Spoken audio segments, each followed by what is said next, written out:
On a entendu à l'instant que vous parliez d'un championnat des racistes. Est-ce que vous trouvez que la parole raciste s'est décomplexée? Bah oui, complètement.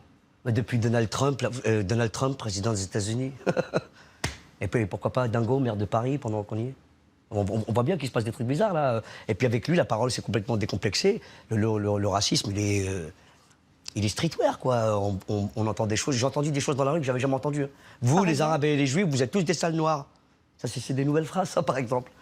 Excusez-moi, et moi, je peux vous poser des questions, moi? Est-ce que les gens, ils vous connaissent pas, Anne-Claire? J'ai essayé de voir des trucs sur vous. J'ai moins de followers sur Twitter que vous. Bah oui, on ne sait pas qui vous êtes. J'ai plus de téléspectateurs. Oui, j'ai autant de téléspectateurs. Mais vous dites rien, on ne sait pas qui vous êtes. Moi, j'ai des questions comme ça que j'ai envie de vous poser. Alors, il se trouve que j'ai moi aussi encore des questions, et notamment sur votre vie, parce que vous en parlez beaucoup dans votre spectacle. C'est pas votre JT, hein, c'est le mien. C'est le JT des téléspectateurs, et une petite voix me dit qu'ils préfèrent que vous leur racontiez votre vie, la banlieue. Non, les gens, ils veulent savoir si vous êtes, par exemple, thé ou café, slip ou caleçon. Vous êtes thé ou café? Moi, je suis thé à la menthe.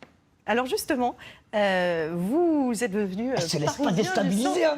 C'est une professionnelle, c'est une professionnelle. Je me suis préparée. J'ai regardé vos anciennes interviews. Vous êtes devenu parisien de centre-ville. Vos voisines vous dites qu'elles s'appellent Ségolène et Brigitte. Est-ce qu'elles sont plus drôles que vos copains de banlieue? Elles sont toutes aussi drôles, évidemment. Ça n'a rien à voir, la banlieue, la ville. C'est ce qu'il y a à l'intérieur de nous qui compte. Elles sont drôles, mais ce qui est très frappant, c'est comment ma mère passe beaucoup de temps dans mon quartier. Et elle s'est fait ses deux nouvelles copines, Brigitte et Ségolène. C'est vrai? Ouais, c'est vrai. Et elles influencent un peu ma mère, ce qui énerve un peu mon père.